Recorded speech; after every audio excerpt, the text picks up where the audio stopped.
All right, hey, how's it, everybody? It is right around 5 p.m. West Coast time. I'm going to call it 2 p.m. Hawaii time, 8 p.m. on that there East Coast, and 7 p.m. for our Central Time folk. I am Mad Statter today. This is Chatter with Statter, and it looks like we've got Petrichor4719 coming in saying aloha. Hey, how's it, Petrichor? Good to see you here. Not sure if you're a regular on other places or if we know you as another name, but I will tell you right now, Petrichor, I am loving that name. I am loving the scent. I am loving everything about it. Speaking of all the things that we love, we are going to say hello to our Chatterbox crew. Shock here, letting everybody know what the schedule is. Terry in Scotland coming in, one of the first. E-Music saying aloha. Excuse me, no, she's not. She's saying hello to Terry in Scotland. Elaine coming in on that there YouTube side. Katie's Aura here. We have got Darlene saying aloha to everybody at the Chatter crew. And let's see here, Terry in Scotland saying aloha and all sorts of hellos to 1,000,008 people. And we've got Rick, who is subscribing for 49 months. Thank you so much, Rick, for that resub. And thank you so much, Rick, for being here. And thank you so much, Rick, for being a mod. And thank you so much, Shock, for being a mod. And thank you so much, Terry. I think you might be a mod, Terry. And if you're not, well, I'm sorry about that. We can probably change that. And I think Kenny from the Cove is a mod too, but he's not here. So thank you, Kenny, behind your back. All right, let's see here. Who else? We've got E-Music. We've got Terry. We've got Shock. We have got E-Music. And then, yeah, Petrichor, I feel like we have seen you here, but it said it's your first time chatter. That's why I'm like, just not sure how to deal with this person. And so let's see here. We don't smell like rain here, but we mostly smell pretty good. Yeah, you know, sometimes we do, but the other day I was not, so I would much rather smell like Petrichor. And let's see here. But figured just got distracted or something. Oh, you're talking about that. Oh, Kenny from the Cove is here. There we go. I wasn't even talking about Kenny behind his back. He actually is here. And Terry is indeed a mod, so I'm not making things up. I have a tendency to make all sorts of things up. So it's always good to double check whether or not what I just said was true or not. When I say it, I usually think it's true. It's not that it's a conscious lie. I totally believe it when I say it. And then they're like, yeah, that's not right. And then I'm like, you're right. That's not right. Oops. So, but what do you know is it is the beginning of the stream. And so it is the top of the hour. And let's see here. Shock has ponies. Neat. And okay, back. And I have Hawaiian pizza now. I'm going to assume you mean pizza from Hawaii. No, I'm going to assume you mean Canadian bacon with the pineapples, which to me is not a very good pizza. However, if I have to have the pineapples on the pizza, that's a big ol' if, but if I have to, I like it with pepperoni. I enjoy a pepperoni with the pineapple, if I have to have the pineapple. If I gotta have the pineapple. The pineapple. That's how I like to say pineapple. Pineapple. And Terry in Scotland saying meow to Dashes and Usty. No, he's not. No, he's not saying hi to them at all. He is saying hi to Dusty, Ashes, and Leo, though. And Leo came in the other night, just last night, gave him a little scritch, gave him some cat food. But as it turns out, I actually think he just came in for the ear scritch. He didn't really eat much cat food, but he did definitely want that ear scritch. So that is definitely a sign in the good direction that he's falling in love with me, just like I fell in love with him. And for those of you who might not know, Leo is a stray cat who has basically chosen to live at my house when he decides for the last several years. And Petrichor, but since you live in a tent, I appreciate any pizza that doesn't kill you. Ah, yes, so definitely not a mushroom pizza. That should definitely not be, yeah, don't be putting your mushrooms, don't be putting any random mushrooms on their pizza, okay? And they should change the name of pizza with pineapple from Hawaiian to tropical. I can see that logic, but you know, I actually can see the logic why the Canadian pizzeria that invented Hawaiian pizza, by the way, Canadian, I can sort of see why they decided that the ham, the Canadian bacon, was good.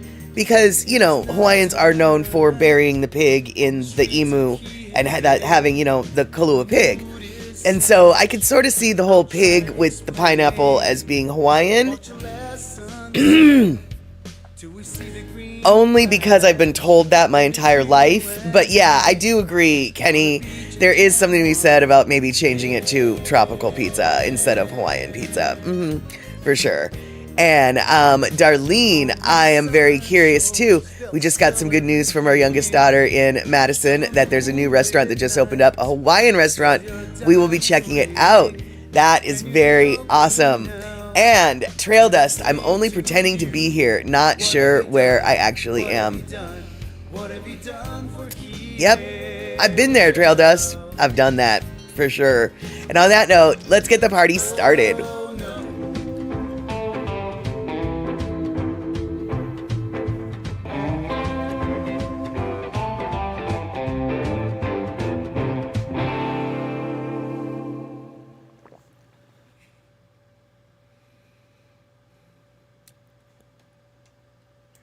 Oh, hey, Sass. Good to see you. I didn't even notice you come in. Awesome. We've got Petrichor. We've got Sass. We've got Trail Dust.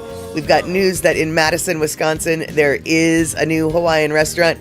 I'm curious to know if it's an L&I, outpost, because L&I does franchise and they are everywhere, or if it's a family-owned and operated one like the Ohana Grill. Over in my town, we've actually got 2 Hawaiian restaurants, the Ohana Grill and then L&I. And then there's Kona Kitchen up in Georgetown. And then there's one other place that's further north that I'm not going to tell you what it is because I can't remember. So there you go. But speaking of Hawaiian food, I don't know if Andre's here. I didn't see Andre come in. But Andre did warn that this was going to happen. And I don't know if you guys remember about like a million years ago on this stream, we compared Yellow Label to Blue Label Vienna sausages. And in order to do that, I needed some Yellow Label Vienna sausages. Well, Andre found some at this shop in Las Vegas. It was online. And he was nice enough to order a can.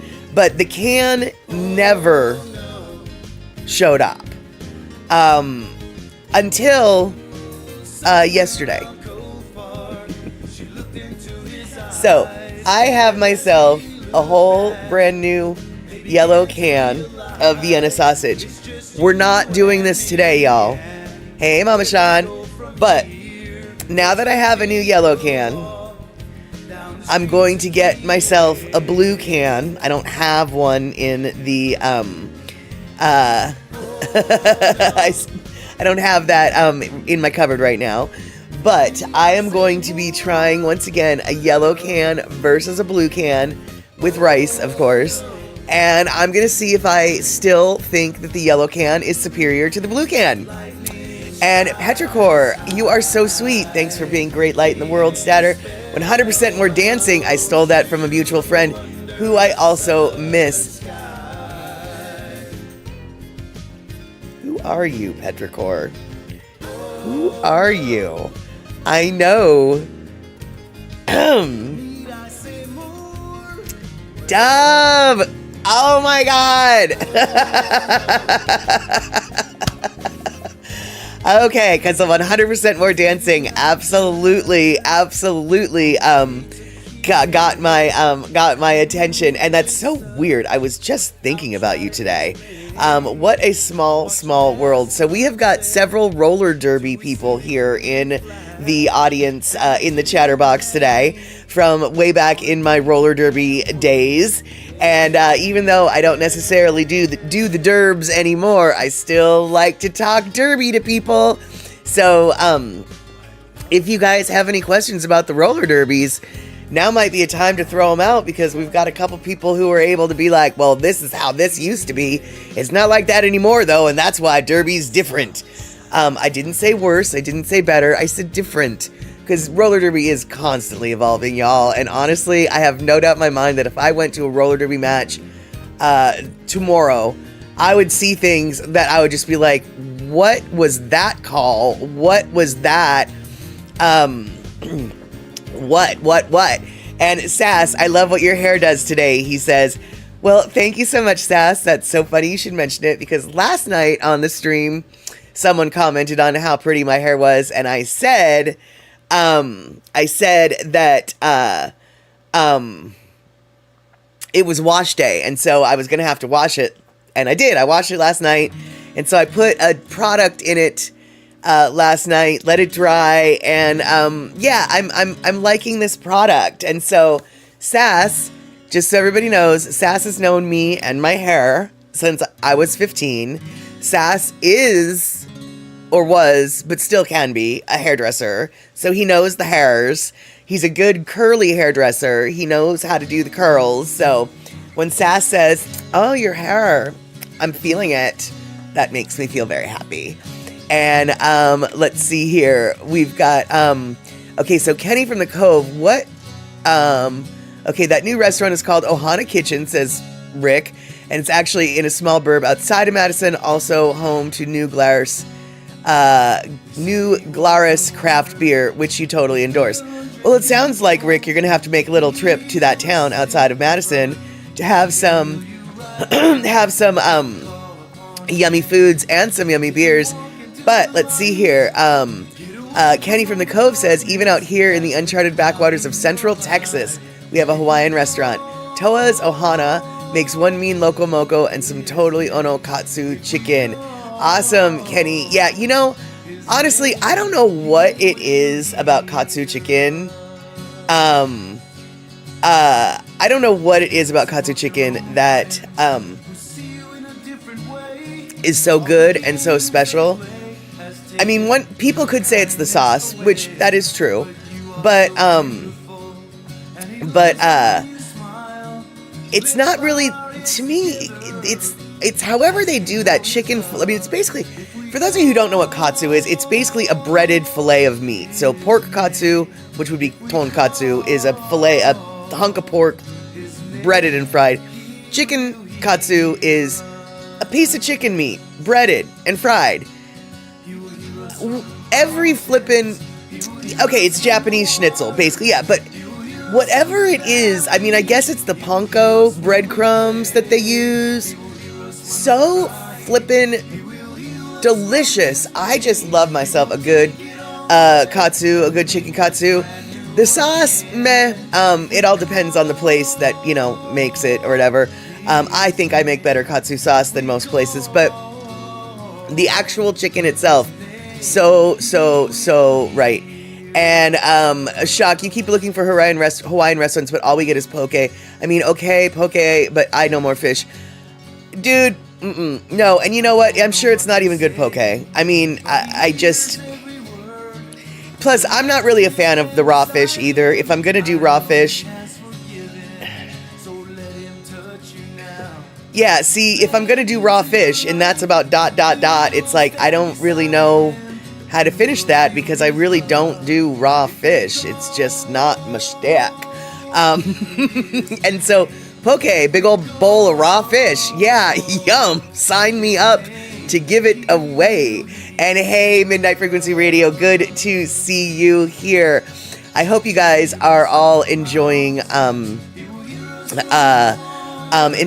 this weekend. This weekend had a bunch of stuff going on in it, but I am glad that y'all are here and not caught up in any repercussions of a bunch of stuff that happened this weekend. And we're just gonna leave it at that, because here basically we talk about maps, we talk about food, we talk about whales, and we talk about a whole bunch of other stuff that doesn't matter.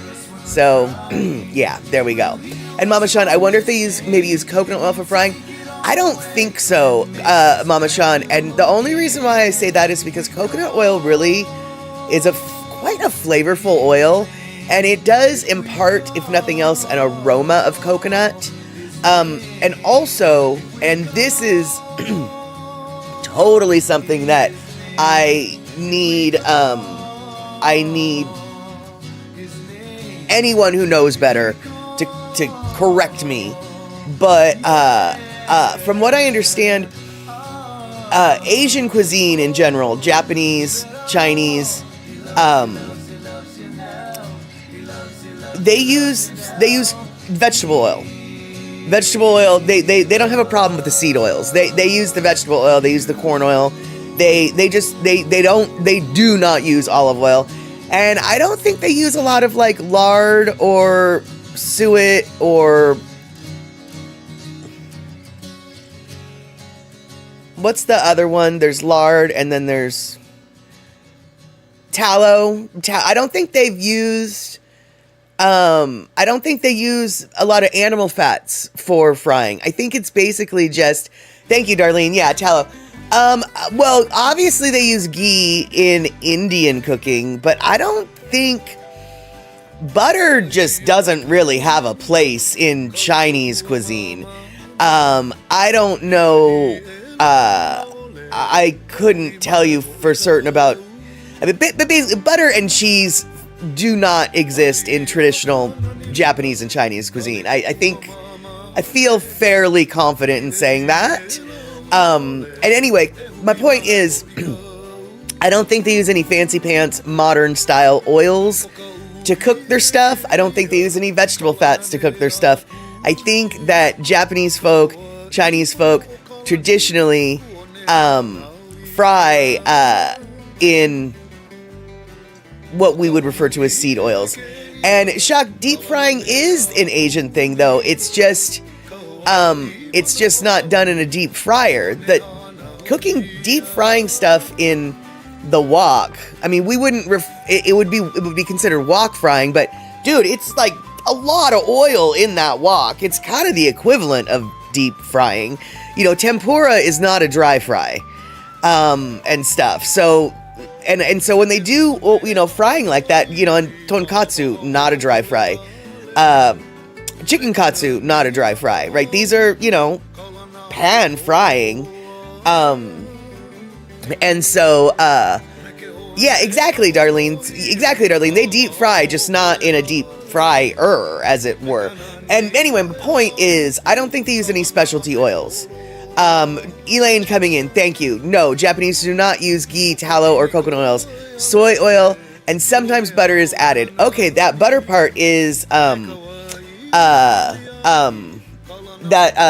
part is new to me. And katsu is post-contact. There was no bread in Japan until the Portuguese. Okay, well, okay, but I think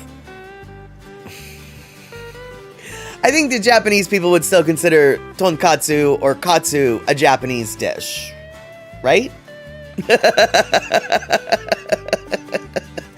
And when in Lanark, Scotland, I highly recommend the Jol Pai Indian Fusion restaurant. Jol Pai Indian Fusion is a highly rated restaurant specializing in Indian, Bangladeshi, and Asian cuisine, including Balti dishes. Wow, see, and yeah, you're right, Shock. They probably did get the idea from the Germans.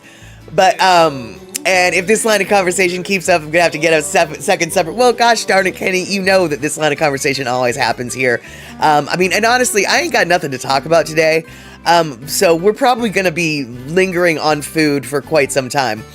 But Terry in Scotland, I have to tell you, what you just wrote to me is one of the most UK-oriented things I have ever witnessed.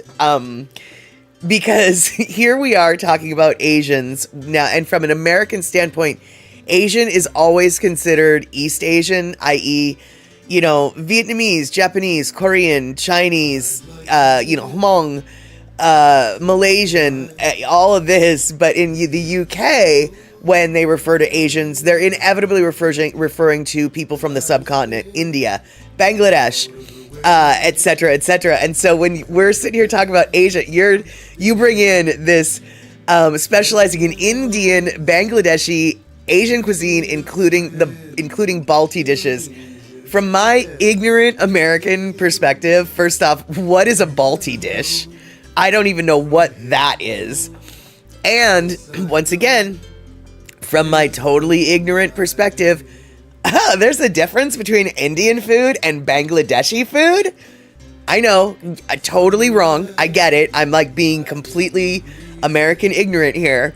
And then I have to also wonder if they've got Bangladeshi food. Do they have Pakistan food from Pakistan? Because India and anyway, yeah. And China uses lard. Well, actually, that doesn't surprise me that parts of China use lard. Okinawa probably does too. Now, why would you say that Okinawa would if China does? I'm absolutely not.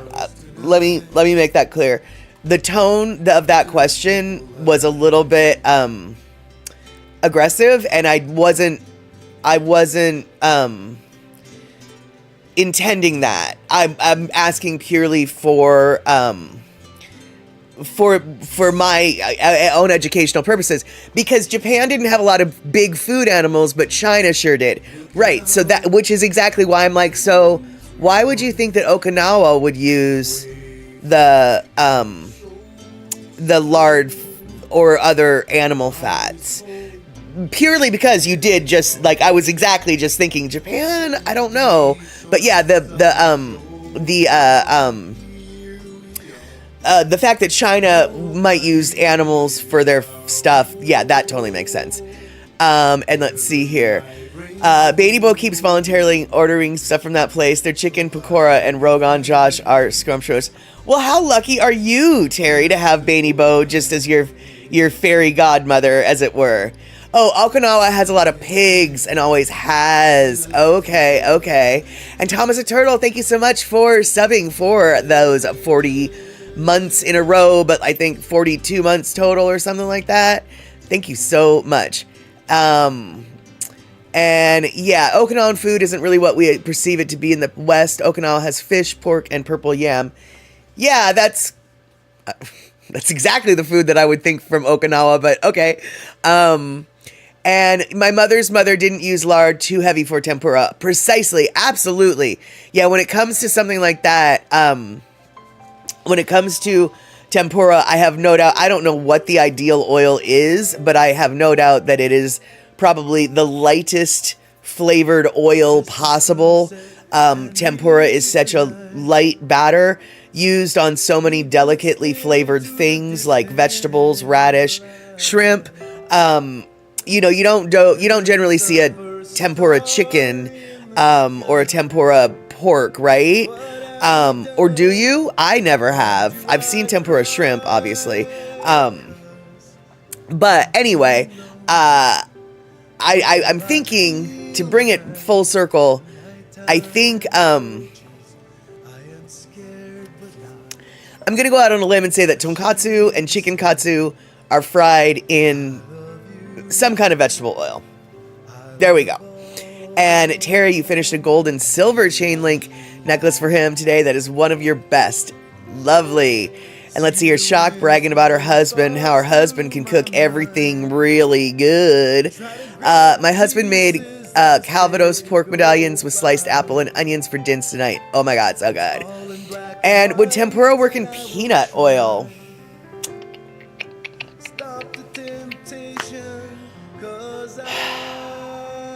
I haven't cooked enough in peanut oil to even venture a guess. But, I mean, I don't know, dude. That's a really good question. But let's let's sort of think this one out for a second, right? Okay, so, and obviously these things all depend on, as Shock pointed out, pre-contact versus contact, but okay, you guys, now anybody knows more about this than I do, I'm sure, but there are a lot of peanuts in Asian cuisine, both Chinese and Vietnamese and all sorts of places. So it stands to reason that they have peanuts. And if they've got peanuts, then they know how to make oil out of other vegetables. It stands to reason they could make peanut oil out of the peanuts that are there, right? Now, Shock is saying the Google claimed that Asia used peanut oil a lot, but I thought peanuts got there later. Right, see, now that's exactly it, Shock. I don't exactly know, but I do know that,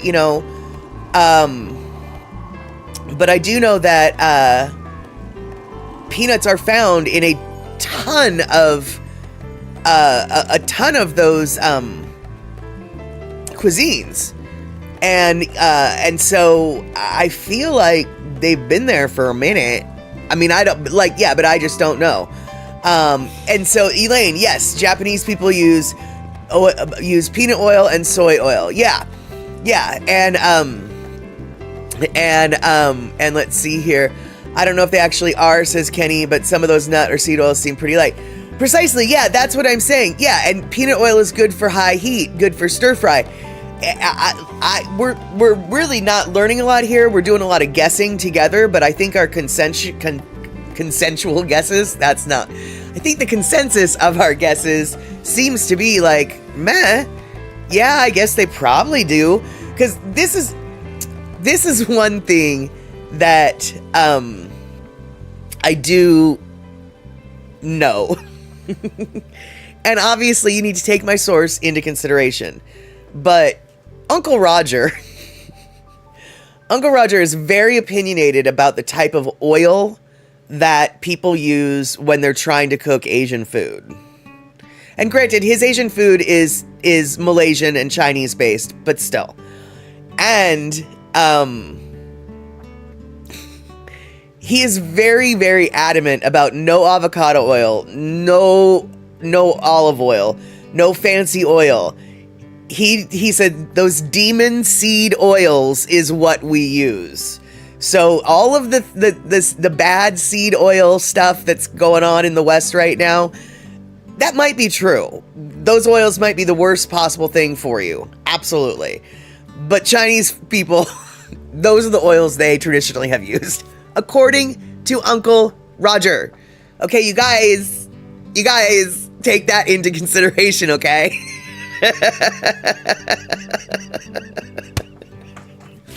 When your source is a comedian on the internet who just happens to be from Singapore, you really need to take into consideration how how awful, or not awful, how I was just reading something.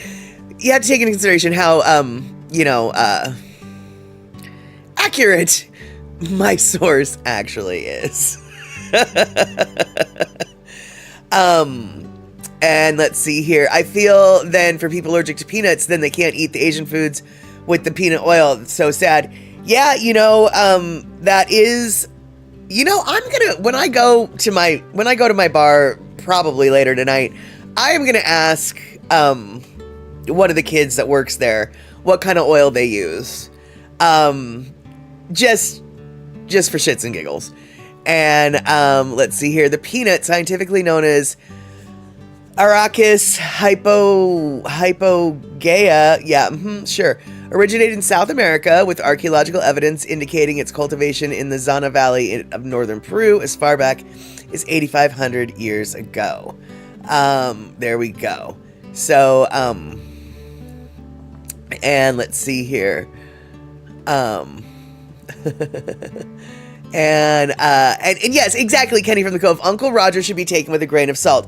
Absolutely. On the other hand, though, I have noticed among other actual Asian chefs, olive oil is a no-go. You just don't use olive oil. And one of them, there's two reasons why you don't use olive oil. First off, olive oil is a strongly flavored oil.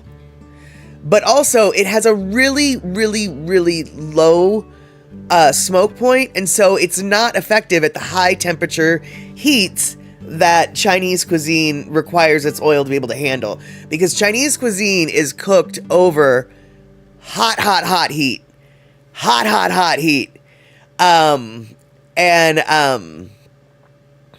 Let's see here. All right, Petrichor, you go have a nighty night. In Hawaiian, we say go moi moi. Yeah, that's an ahui ho. Until next time. Good to see you, though.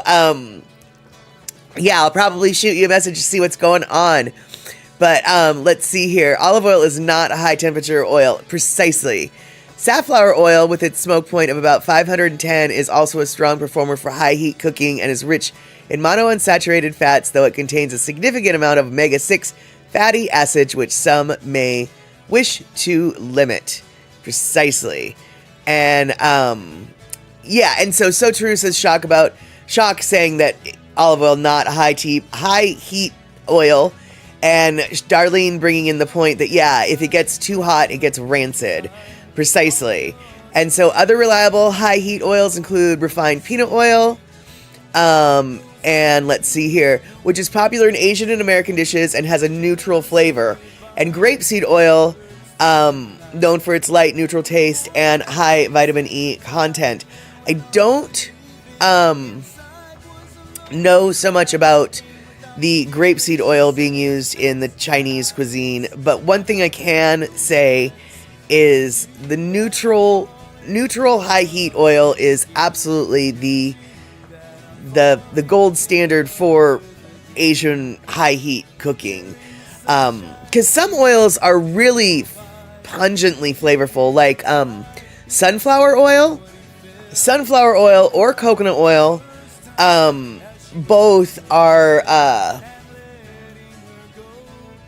like you can smell them.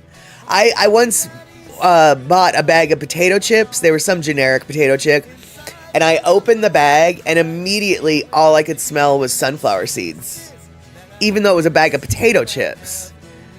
And I opened the bag, and it was just boom, sunflower. And so of course I looked, and it said may contain sunflower oil or cottonseed oil, and needless to say, it definitely had some sunflower seed oil. And we find rice bran oil to be very neutral.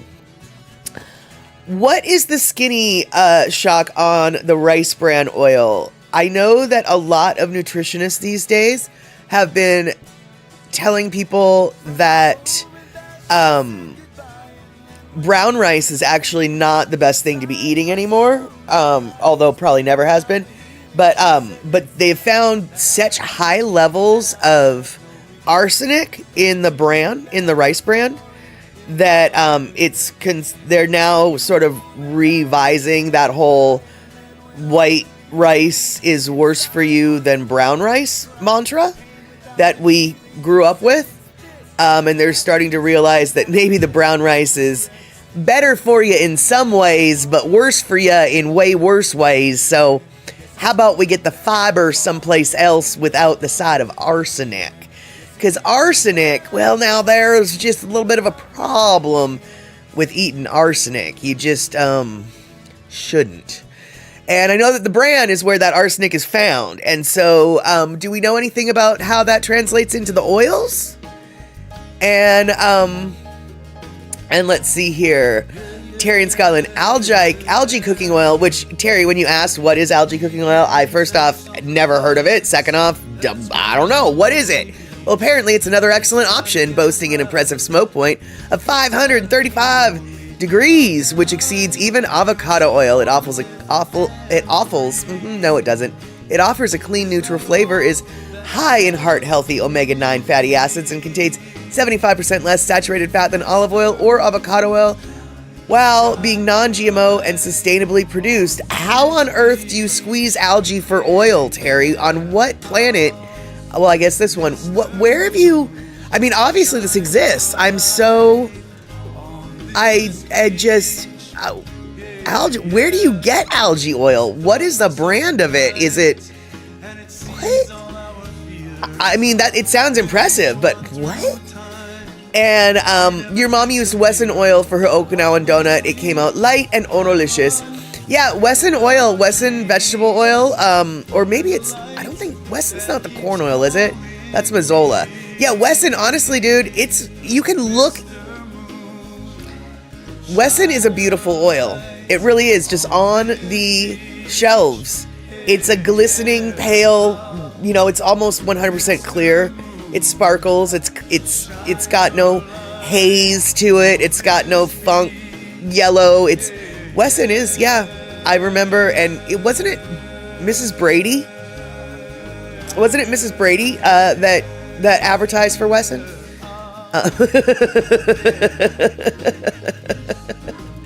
And Darlene, I'm not a fan of pungent oils for cooking certain dishes. Yes, those oils are great, but not for most other dishes. Those heavier, pungent flavored oils take away from some of the foods cooked in those oils.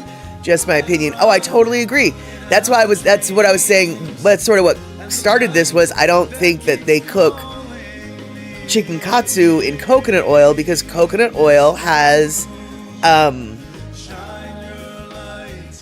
very strong aroma that lends to its own flavor, right? It just leaves a lingering flavor. And Midnight Frequency Radio must be Arkansas rice brand. Arkansas rice has a lot of Arkansas in it.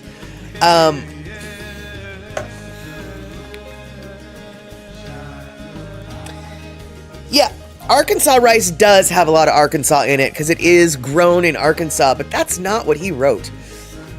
Arkansas rice has a lot of arsenic in it. Midnight Frequency Radio.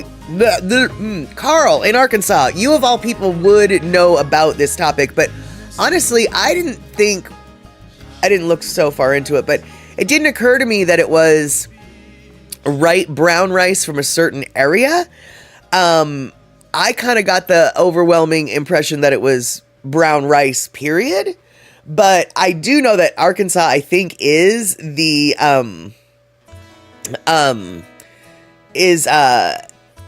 number one rice producing state in the United States. Oddly enough, not what I ever would have thought. So perhaps just by that measure alone, they decided to do a broad sweeping brown rice thing. But I'm interested if it's just Arkansas brown rice or all of them their brown rices. And let's see here. So when I look it up, says Shock, I find a statement that rice bran oil can contain heavy metals in excess of the levels recommended for drinking water. But I don't drink the oil, says Shock. Fair enough. Okay, so Terry coming in with more stuff. Algae cooking oil is not yet widely available in mainstream grocery stores, but can be purchased directly from online realtors such as the Epicurean Trader, Big Night, and Algae Cooking Club. It is marketed as a modern, wellness-oriented kitchen staple for those seeking a clean, high-performance oil that aligns with sustainable and plant-based dietary preferences. Got it. And Shock, you can get coconut oil that has been refined and is more neutral. Okay. And, Carl in Arkansas, aka Midnight Frequency Radio, coming in with the truth, or at least one portion of the truth. Arsenic is present in rice grown in Arkansas, primarily due to historical use of arsenic-based pesticides on former cotton fields and the natural geology of the area. Right. And Elaine, I would have loved your mom's andagi Okinawan donut. Everyone would order hers, and at gatherings, it always got eaten up. Well, Elaine, I'm not asking you to make me one, because you could make me one, but even if you sent it to me overnight, it wouldn't be the same. My question to you is, do you make your mom's donuts? Do you try? Have you tried? Did you try and you failed, so now you don't try? I'm curious, because it sounds like you have such a wonderful, beautiful memory of your mom's donuts that honestly, I know at one point in my life, if I had memories like that, I would try to make them. I also know that I'd probably fail, and then I might only never try again. But I'm just curious, have you ever tried to make your mom's donuts? And let's see here. Am I wearing my Words Are Hard t-shirt? Yeah, no, it actually, Trail Dust, its words are jarred, right? And yes, I should be wearing that t-shirt, absolutely. And let's see here. Andre, a lot of plant-based protein powder and also whey protein has high lead levels. That plant-based ones have higher levels than whey ones, but higher than safe. Yeah, I've been reading that too, Andre. And by the way, Andre, good to see you. And, oh, Shock, you made some Let's see here. Okay, you made some arepas today in olive oil because that's what himself likes in the wok. Gonna use a griddle next time. Yeah, tell me when you figure out. I think I figure out how to make them, but I'm not.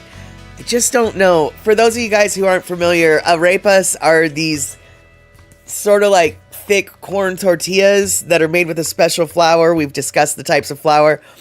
And both Shock and I are trying to figure out how to make them, but neither of us have ever had like authentic ones made by people who know what they're supposed to be. So I'm not sure, like, I think I did it. I think I made them right, but I don't really know if I made them right. And yes, Trail Dust, we are closing in on the Lono listening break in just a minute or so. But wait a second here. Terry's telling us something that I wanted to kind of know. Algae cooking oil is produced through a fermentation process in large stainless steel tanks where microalgae are fed plant-based sugars, typically from sugarcane, to rapidly grow and convert the sugar into oil within a few days. The oil is then extracted by physically pressing the algae, a method similar to how olive oil is produced without the use of chemicals. I don't understand, man. I don't understand. But okay. And Elaine, no, I tried to make it, but it doesn't come out at all. Failed. But I may try to make it at least closer. Right, yeah, you need to maybe, recalibrate. Was the oil not hot enough? I'm guessing the oil was not hot enough. And I only say that because whenever it comes to deep frying stuff, the oil is never hot enough. Until, of course, you make it too hard or too hot. Yeah. And, okay, so Shock was saying, my husband tells me that his first arepas were in fact deep fried.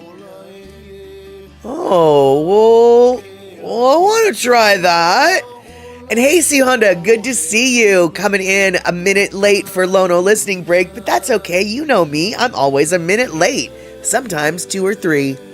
And there are a couple dishes my grandma and mother made, Polish dishes, and they turn out okay, but nothing near the quality of theirs, and I don't know why. It's their recipes I've followed.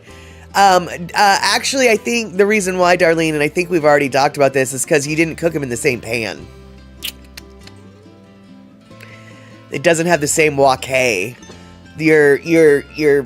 oven, your pan, your skillet, it doesn't have the same essence as your grandma's did. And let's see here. Right, exactly, Shock. And then you put your cold food in the hot oil and the oil cools down. Right, so that's why it needs to be hotter than hot. And if you squish algae to get oil, it becomes slimy, says Trail Dust.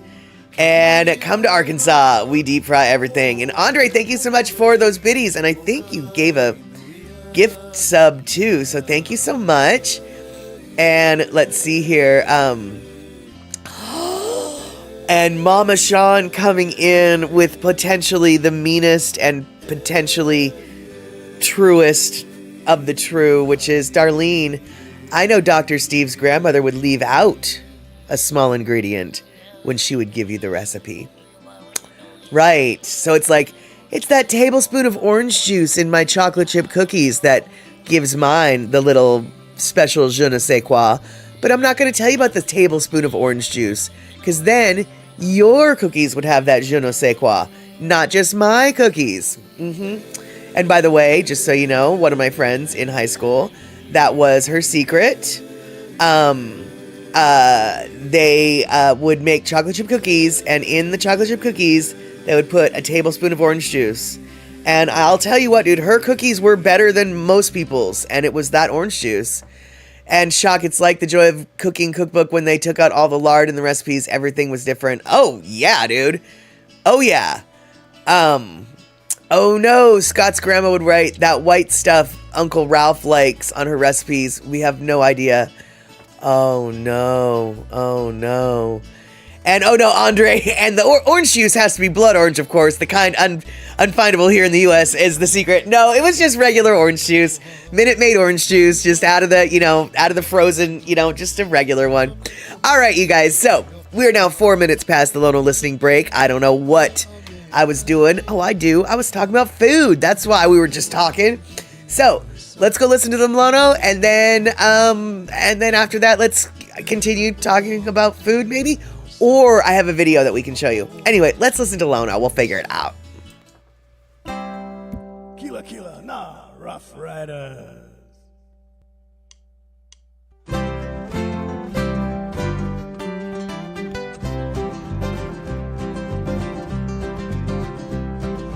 Kila, nah, Rough Riders. Make a walkie poo-poo. Make a nani o poo kalani. Make a high o kalana kila. Huye ha. Hui koni koni ka vuwai. Huye ha.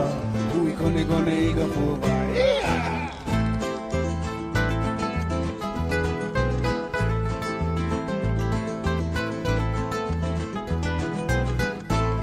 Akahi hui au i ka maka na Rough Rider kaulu e kahi. Ino i ka vai ani e mau i ka pū ke moni. Huye ha, hui koni koni ka pūwai. Huye ha, hui koni koni ka pūwai. Hano ale na cowboy e maku no hui ka rio. Ale na pono oe i kaula ili i ka lai o ka pipia. Huye ha, hui koni koni ka pūwai. Huye ha, hui koni koni ka pūwai.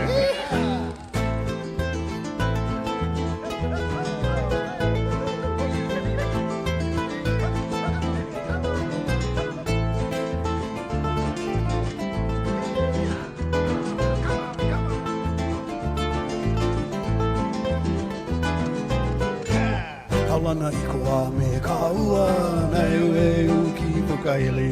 Ei e mai na pani o le muka, me ka nani o kuhome. Huye ha, hui koni koni ka puhai. Huye ha, hui koni koni ka puhai. Huye ha, hui koni koni ka puhai. Huye ha, hui koni koni ka puhai.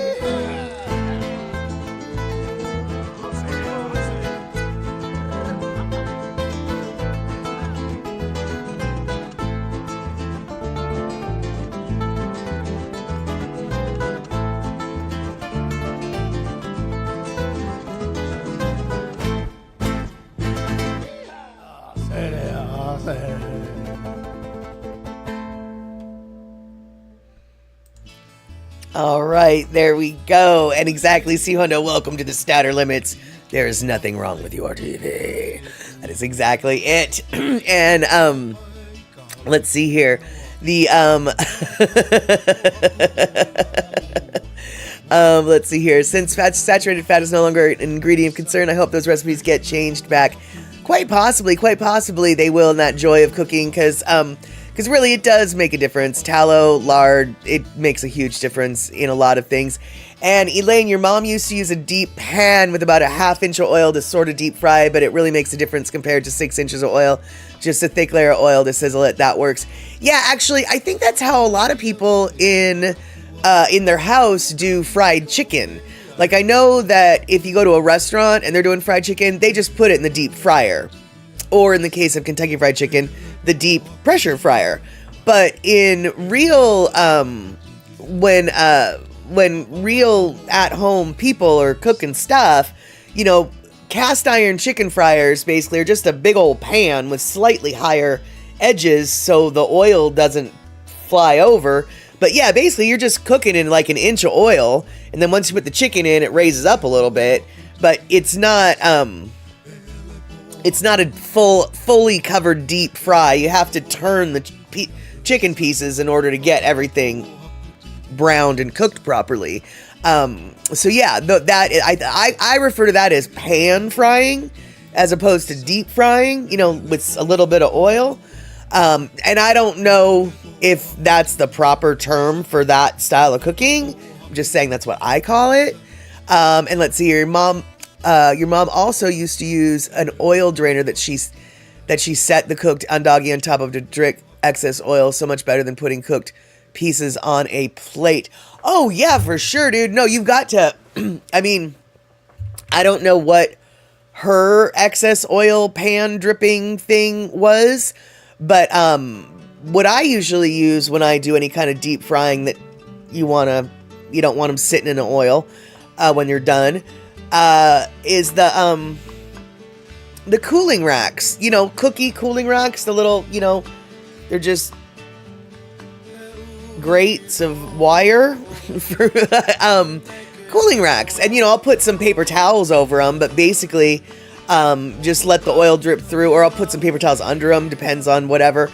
But yeah, you always want, anytime you fry something, really, you don't want to put it on a plate. You don't want to put it on anything solid, because the heat from the cool from the plate, the heat from the hot creates a steam, and then all that gorgeous crunchy fried bit that's on the plate steams and sogs up, and then that's just defeats the whole purpose of the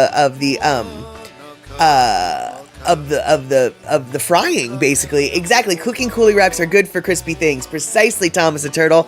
And actually, on that note, check this out, you guys. When you make yourself a grilled cheese sandwich, so you've got yourself a grilled cheese sandwich, and then you're like, yeah, I'm gonna put it on my plate and I'm gonna eat it, and then the side on the plate kind of gets a little bit soggy. Don't do that, dude. Put some chopsticks down on your plate, and then put the sandwich on top of the chopsticks so it's got air going underneath it.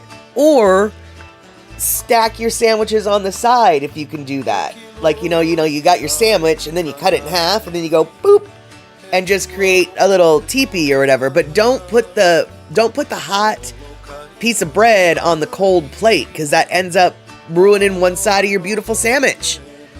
Pro tip right there. I love myself some grilled sandwiches, and so if you're going to grill any kind of sandwich, don't put it on a solid plate. You need to get the air circulation to keep it crisp. And let's see here. Andre coming in with a Popane story. A pope who liked cocaine. It's Popane.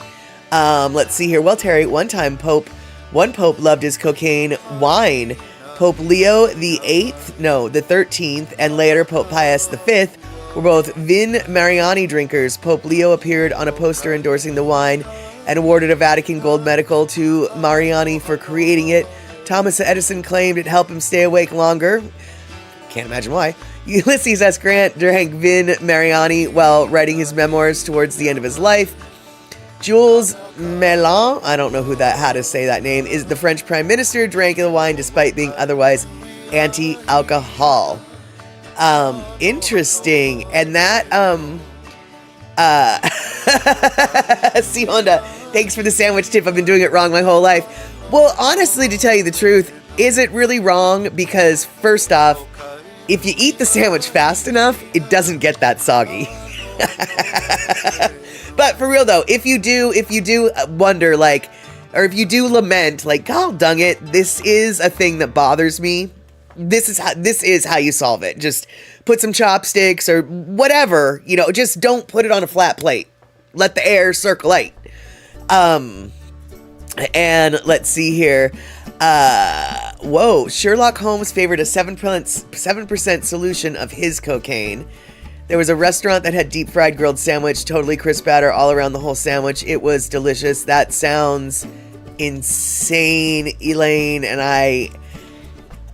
this fat girl wants it in my mouth yesterday. And let's see here. So Andre, though, coming in with the original Coke inventor, also John Stith Pemberton, was an American pharmacist and Confederate States Army officer who is best known as the inventor of Coca-Cola. On May 8th, 1886, he developed an early version of the beverage, which would later become Coca-Cola, but sold the rights to the drink shortly before his death.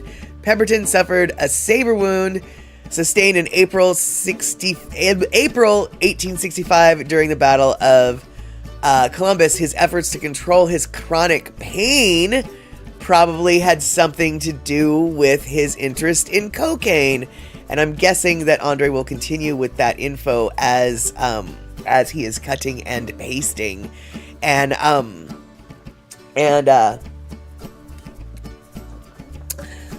But what I'm wondering though, so, because I thought that cocaine, so when was this?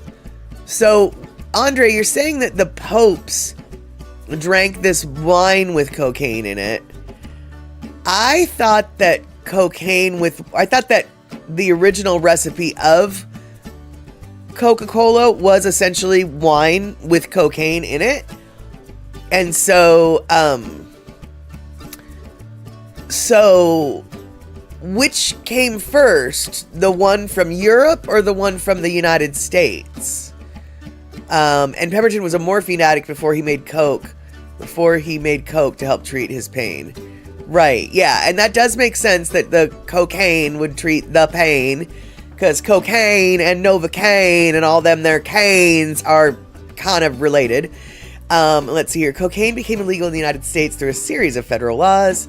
The first was in 1914, which established a regulatory and licensing regime for drugs like the cocaines, requiring prescriptions and record keeping, effectively making non-medical use difficult and leading to its de facto illegality. And let's see here. Although the act did not explicitly ban the cocaines, it restricted access and criminalized its use outside of medical necessity. But doctor, I need it or else I'll fall asleep. It's medically necessary. That's not in there. The perception of cocaine as a dangerous drug fueled by racial fears and sensationalized reports linking it to African American violence contributed to its criminalization. Yes, exactly. Thomas the Turtle, lidocaine, bupivacaine. Yeah, wow, you're knowing all the canes. But yeah, they're all a little bit related. Although, let me just tell you right now, lidocaine is not going to give you the same high as the cocaines. And Mama Sean coming in, there was a restaurant we went to that did a deep fried Monte Cristo sandwich. It was great too. That's funny you should say that, Mama Sean, because when Elaine mentioned the deep fried sandwich, that's exactly the sandwich I went to. I thought to myself, wait a second, isn't the Monte Cristo normally deep fried anyway? But I couldn't remember whether or not it was normally. I used to get the Monte Cristo when I worked at the Bowling Alley Cafe when I was in high school, and I can't remember. I remember that it was grilled, but I don't think it was deep fried. I can't remember, but yeah, I definitely think that that Monte Cristo sandwiches oftentimes are deep fried. And Elaine, I used to love it, but could only eat one half because of the oils, and it was a stacked sandwich. Oh yeah, totally, dude. Okay, so Andre coming in to help answer my question. Pemberton started with cocaine wine, but I think they had it in Europe first. But in the South, they were banning alcohol in southern counties. So we'd change it to a soda drink. We'd sell it in dry counties. Right. And Mama Sean, like a French toast, but deep fried. Okay, that actually explains what my memory is. All right, there we go. Thank you, Mama Sean, for getting deep into my head and explaining what my memory was. Because you're right, it was French toast. That's what it was. Morphine, caffeine, cocaine are amino acids. Well, so is GHB. No, GBH? No, GHB, from what I understand. GHB, that's a roofie. Or at least one version of a rupee. The cocaine. There you go. There you go, Thomas. The cocaine. Yep, people are addicted to the cocaines. And it's not good to be addicted to the cocaines, because when you're addicted to the cocaines and you go to the dentist, and the dentist needs to do work on your teethuses, well, they try to shoot you up with the Novocaines, But if you're a cocaine addicted person who's already got like a tolerance to the cocaines, well, you have to understand, you just built up a tolerance to the Novocaines too. And so now the Novocaine don't work on your teeth, but they still got to do your teeth. Only you can still feel everything that they're doing on your teeth because your stupid cocaine habit blew your Novocaine tolerance through the roof. I don't know that firsthand. I do know that secondhand, though. You see, I don't have the cocaine problem, and I don't have a problem with getting my teethuses fixed because the Novocaines works on me. But I have had a friend who accidentally built up his tolerance to the Novocaines, not through Novocaine, and so him getting his teeth taken care of is a very painful ordeal. And Terry and Scotland, cocaine is the second most popular illegal recreational drug in the United States behind cannabis, and the U.S. is the world's largest consumer of cocaine. In 2020, Oregon became the first U.S. state to decriminalize cocaine. I don't know if that decriminalization still stands.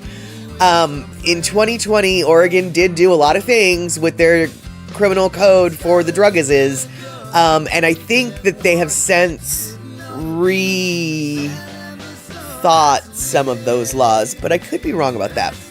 And let's see here, Darlene, I can't remember the pain medication I was given after my total knee replacement, but that was potent stuff.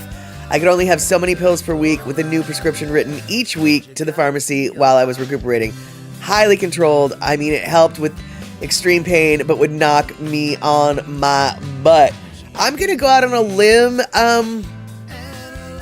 Darlene, and guess that was Dilaudid.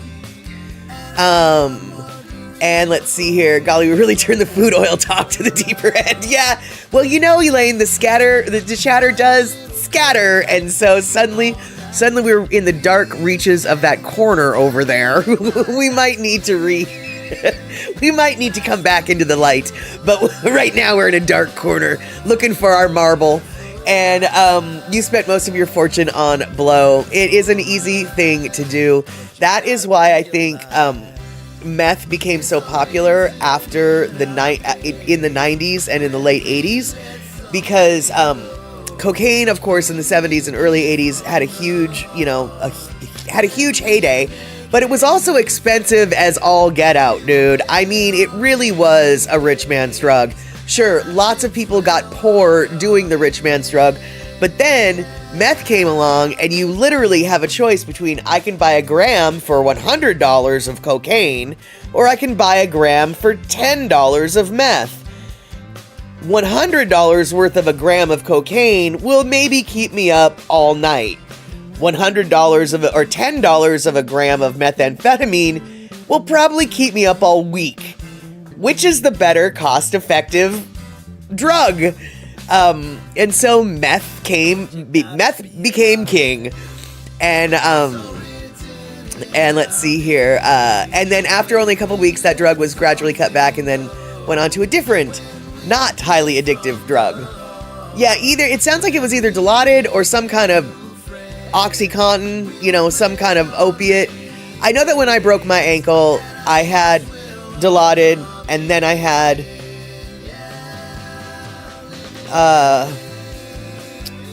not the Percocets, the one below it.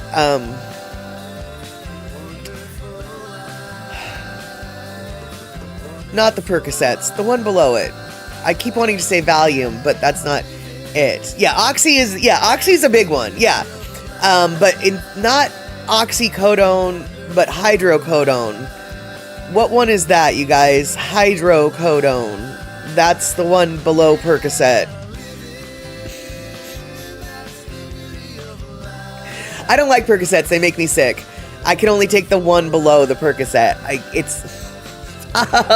What is it? Okay, it doesn't matter. Anyway. Perks and hydro. What is the hydro? That's it now. Oxycodone. Yeah, oxycodone. Right. Yeah, oxy. So oxycodones, those are... So oxycodones, those are just Percocets. OxyContin is a continuous release Percocet. But Percocets are just a really, a really high-end painkiller, but not as high-end as, say, Dilaudid. Vicodin! Thank you! Oh, there's Percocets and there's Vicodin. I can't do Percocets. I can do Vicodin. Percocets make me sick. Vicodin does not. And then what's the other one that they give you usually after dental surgery? The codeine. Oh my God. Codeine makes me so... cannot do codeine. But yeah, oxycodone. Oxycodone is for sure highly, highly, highly regulated, without a doubt. Especially if it was the continuous kind. The OxyContin. Got to go buy Miralax for this stuff. Miralax? Oh, yeah, I get it. Yes, for some people, these Vicodins, these Percocets, these Dilaudids, these painkillers definitely will be known to bind you up. Sort of like cheese binds people up. Yeah, so you gotta do something to make yourself one smooth operator. And Miralax would be one of those things. That is correct.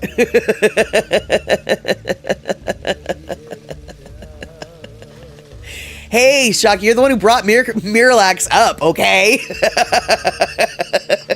So now we're going from one dark corner to a completely different awful corner.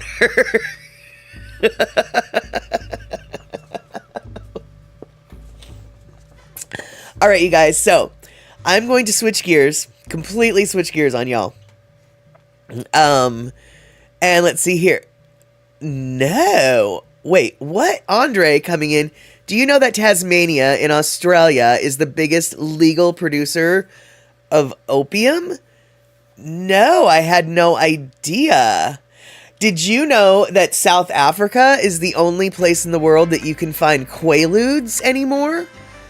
Quaaludes are legal there, and they're apparently really their existence is heavily tied up in, I believe it's the illegal abalone trade. I can't remember the exact strangeness, but yeah, if you guys, for all you old farts out there who used to party on Quaaludes, and you miss the Quaaludes, I never got to take a Quaalude in my life. But if you miss the Quaaludes, that you got to South Africa, they got them. They got them there, and it's legal. They're legal there. Well, I mean, they're not legal, but they're not. Well, I mean, they're legal. They're legal to be manufactured. How about that? And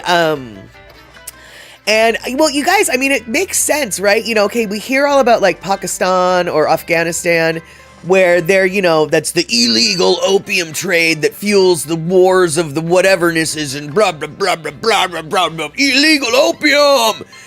We hear all about that, but there has to be a legal opium trade. Where do you think we get our pharmaceuticals from? I mean, this is, you know, morphine, heroin, all these things are opiates. So, right, it kind of makes sense that you would have a legal source of them somewhere. And if the ones in the war-torn countries are the illegal fields of the opium poppies, well, then it stands to reason there's a legal field of opium poppies somewhere, right? I mean, let's see here, Andre coming in, and this is how you learn stuff, fellows, everybody. It's true that wallabies in Tasmania, Australia, have been observed eating opium poppies from legal commercial fields and becoming high. The wallabies and other animals become a problem for farmers by creating crop circles and damaging the harvest. I learned about Tasmania opium from learning about the wallabies.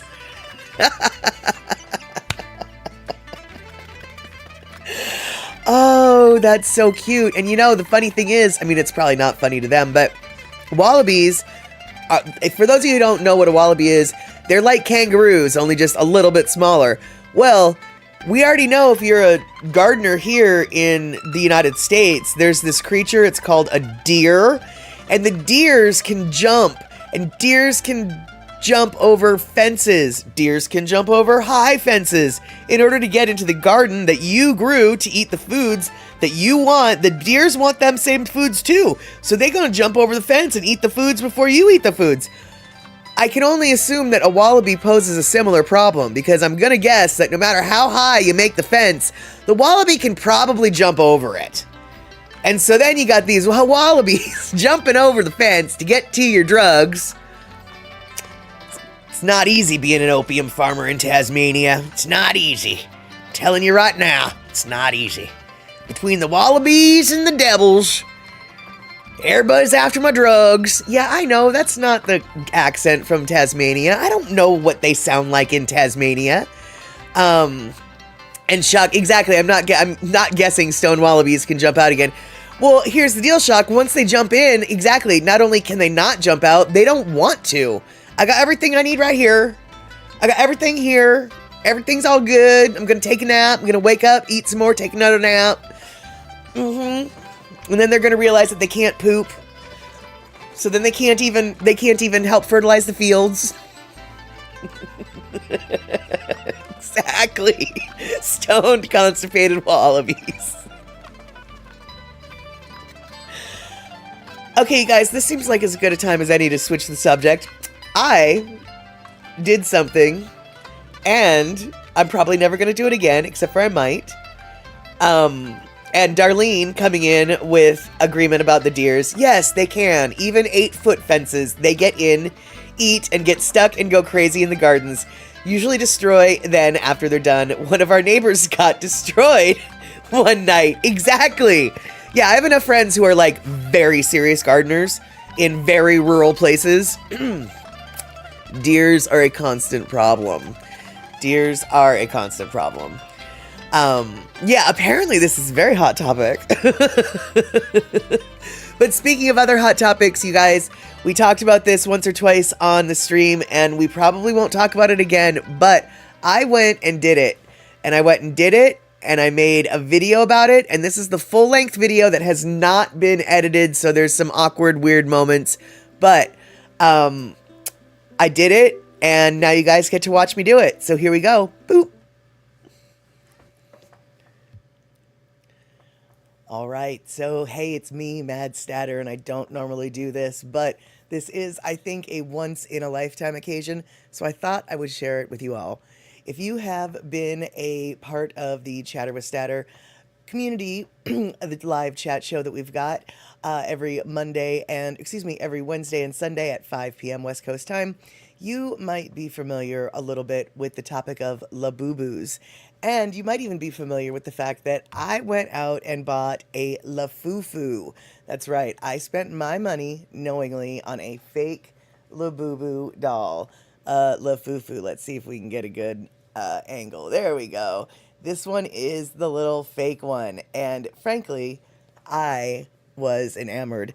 So enamored, in fact, that I decided maybe a real one might be even better. And so I have spent the last several months stalking the interwebs, going to my local Pop Mart, going to the local vending machine, and today, finally, it paid off for me. I managed to get one Big Into Energy. Here, maybe we can do this. One Big Into Energy Labubu. I have not opened it yet. Let's see. God dang it. There we go. I have not opened it yet. It is officially from Pop Mart.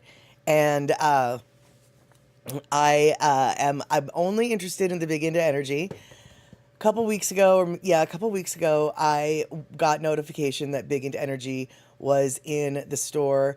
So I went down and stood in line, not for very long, but as I was standing in line, I couldn't see any of these boxes behind the counter, and it got me worried. But then I noticed the person that was maybe one in front of me, they were getting these put into their bag.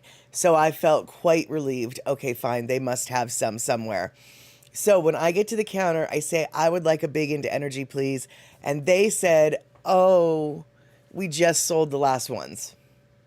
So the ones that I was watching were literally the very last ones. If I just got to the store a little quicker, I would have been able to actually get my own. But today I got my own. And all right, let's see here. This light is just not making me happy. So maybe, well, that doesn't help either. All right, well, we're gonna have poor lighting because we don't ever do this, so we don't know how to do it. I do have a cat here who is very interested in what is going on, so maybe if I give them a little bit of room, they'll come visit. But for now, it is time to do the, yeah, definitely not over there, do the unboxing. So we've got, we have a little pull tab here. It's not, you know, it's not like a cereal box, it's a pull tab. Pretty sturdy. Now, I think that the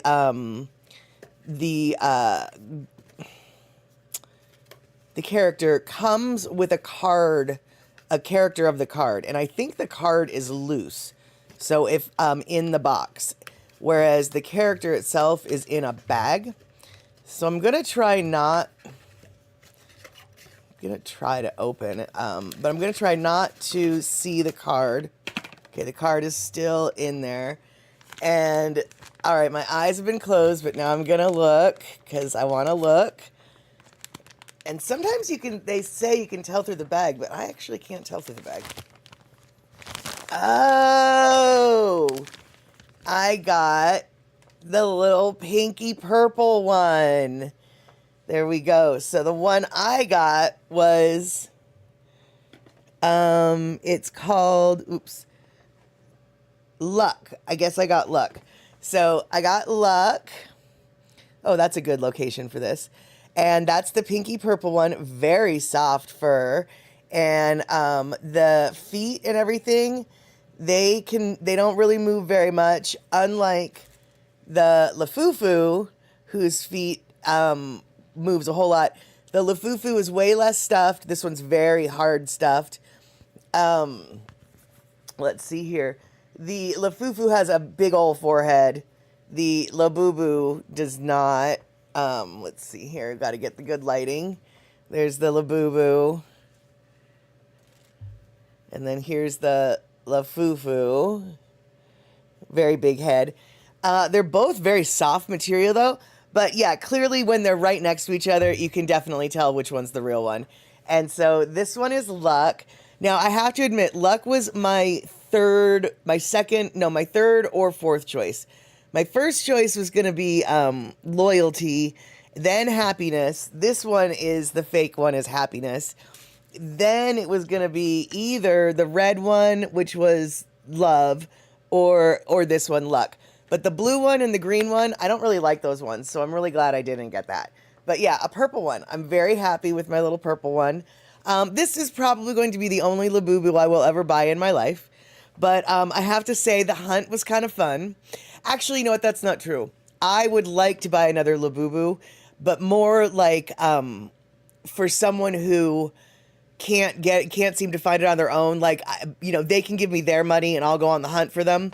I would enjoy that because actually I think part of my enjoyment of this was just going on the hunt for it. Now that I have it, it's just like, yeah, it's just what I expect. All right then. So just thought I would share this unboxing with you all since, like I said, it's most likely going to be a once in a lifetime event.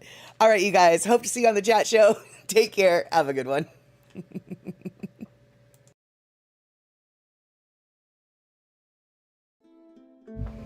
All right, there we go. So, yes, I got myself the little purple one. And I got myself the little other one, the little fake one. And they're friends. They're friends. But I got to say, they're both super soft. They're both quite lovely. But yeah, I don't need to be collecting these, nor do I want to. But I have to say, the thrill of the hunt was kind of thrilling. So if for whatever reason y'all want to grab one or two for this upcoming holiday season, and you don't necessarily have a Pop Mart that's near you, and you don't want to, and you're unable to grab any, you can buy these online, but I've been trying to buy them online. It's really, you have to time it very right. So anyway, if any of you want to get a Labubu for your somebody on your gift list, send me on the hunt. I will happily go hunt one down for you. It would only be through Pop Mart. I wouldn't get, and I'd send you the receipt. I'd send you everything. But I absolutely really enjoyed going on the hunt, and then finally nabbing one. I suddenly understood why my mom, and I really never understood this literally until I bought the Labubu. When I was, 10 years old or something, my mom bought me a Cabbage Patch Kid, because Cabbage Patch dolls, that was like all the rage at that moment. But by the time I was 10, first off, I never played with baby dolls ever. And by the time I was 10, a baby doll was just like, I don't want that. And so I really never understood why she got me that. I never understood why she got me that. Now I understand. It was the thrill of the hunt. The thrill of the hunt. And let's see here. Yeah, no worries. I don't need to worry about, I don't need any more. The only thing that, I'm fine with my little purple one. In fact, had I gotten if I'd gotten the green one or the blue one, I probably would have maybe gone to find another kind. But all the other ones I was fine with, and this is one of the other ones. So, and let's see here. You're not that old, Molly Cabbage Patch Doll. Yeah, I'm 52, Mitchie Mama. I was like 10 in 1983, and I think it was like 82 or 83 when the Cabbage Patches kind of hit their. Yeah, dude. I'm kind of old. I mean, I'm not that old, but I'm kind of old. I'm old enough to know this. Andre is totally right. Cabbage Patch Kids smelled weird. That much I can tell you, man. Cabbage Patch Kids smelled weird. And Mitchie Mama, I've been eating my personal pan pizza for the last 15 minutes. I just got it in from Capole. Oh, personal pan pizzas. Those are so delicious. Let's see here. Terry in Scotland, you must have a Labubu now. The official place to buy a genuine Labubu is through Pop Mart's UK online store or its physical locations in London, Manchester, Birmingham, Cambridge, and Reading, though availability is limited. Exactly, you guys. It is, oh, okay, so a photo of the yellow tag to my phone. Oh, that's how they tell. Yeah, see, they didn't. Yeah, see, they didn't have that on mine. But, so, okay, so, just so you guys know what I just. Anyway, let's see if we can do this. All right, so on the box, sorry, I didn't mean to shout there. On the box, this is what my box looked like. But the picture that Elaine just sent me, on the box, there's a yellow sticker that's over this that you can, it looks like, pull off to reveal that. But the yellow sticker tells you what it is. And I'm wondering, though, so the yellow sticker on this one, which is for happiness, says 931-571-071950. So that, I wonder, is the code for happiness. So I wonder if I went to go look for a box with that number on it, if I would be able to tell. Because this box that had luck come into it, their number is 931-571-071929.